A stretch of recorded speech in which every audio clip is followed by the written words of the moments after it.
In 1907 she went on a tour of Northern Europe. 1907 में वो एक टूर पर गई northern Europe. People everywhere were excited to see her dance. हर जगह के लोग उसकी परफॉर्मेंस को देखने के लिए बहुत एक्साइटेड थे. Newspaper said that she danced like an angel, और न्यूज़पेपर ने कहा कि वो एक एंजल की तरह डांस करती है. In Sweden excited members of the audience pulled her carriage to her hotel themselves, और जो ऑडियंस थी स्वीडन की जो उसकी परफॉर्मेंस देखने आई थी वो उसके कैरेज को खुद होटल तक लेकर गई. कैरेज मतलब जिस पर वो आ रही थी अपने होटल.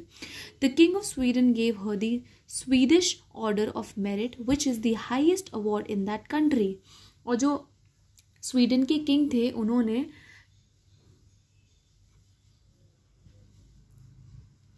उन्होंने एना को कंट्री का सबसे ऊंचा अवार्ड दिया. मतलब कंट्री का जो सबसे हाईएस्ट अवार्ड होता है वो उसे मिला. एना मैरिड अ रशियन बिजनेसमैन इन 1913. एना ने एक रशियन बिजनेसमैन से शादी कर ली 1913 में. She soon left Russia with her husband and settled in England. और फिर उसने क्या किया, वो रशिया से इंग्लैंड आ गई और वहाँ पर सेटल हो गई अपने हस्बैंड के साथ. सेटल्ड मतलब कहीं पर रहने लगना. तो एना इंग्लैंड में रहने लगी, वो रशिया से आकर इंग्लैंड में सेटल हो गई. In 1914 she formed her own ballet company and began to tour north and south America. This is tour.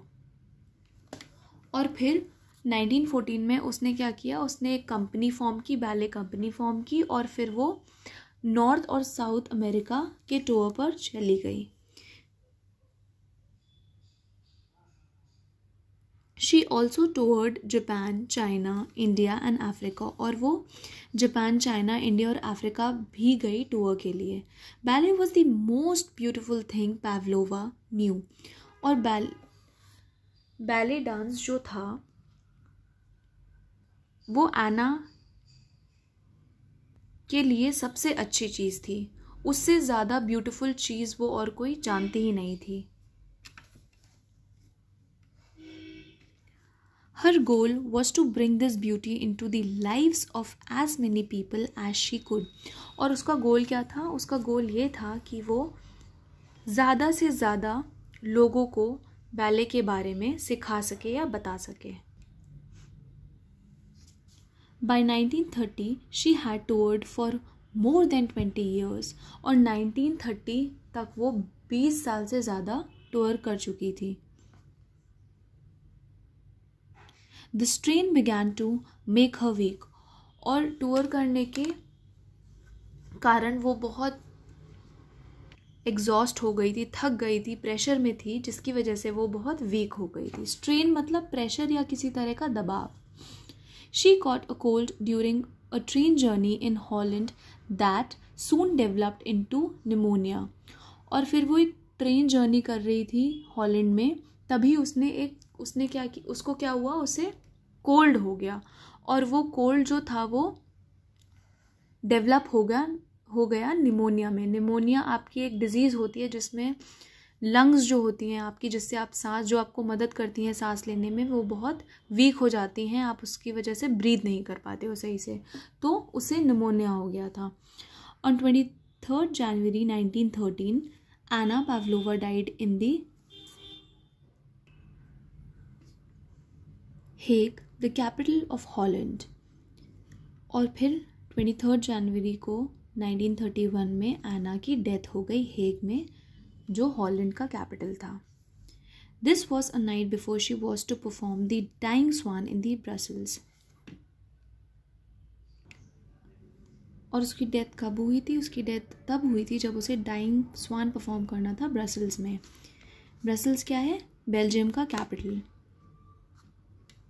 But the performance was not cancelled. लेकिन जो परफॉर्मेंस थी वो कैंसिल नहीं हुई थी. All the dancers in her group took their places on stage and danced their parts. और जो भी डांसर्स थे जो उसके साथ परफॉर्म करने वाले थे, उन्होंने अपनी पोजीशंस ली और स्टेज पर परफॉर्मेंस दी. But no one replaced Pavlova, लेकिन जो पावलोवा की जगह थी, पोजीशन थी, उसको किसी ने रिप्लेस नहीं किया, मतलब वहाँ पर किसी ने परफॉर्मेंस नहीं दी. Instead a beam of light moved about the stage. उसकी जगह पर, जो पावलोवा की पोजीशन थी, उसकी जगह पर एक प्रकाश की रेखा थी. बीम ऑफ लाइट का मतलब होता है प्रकाश की रेखा, वो वहाँ पर जल रही थी. It lit up the spaces in which she would have danced.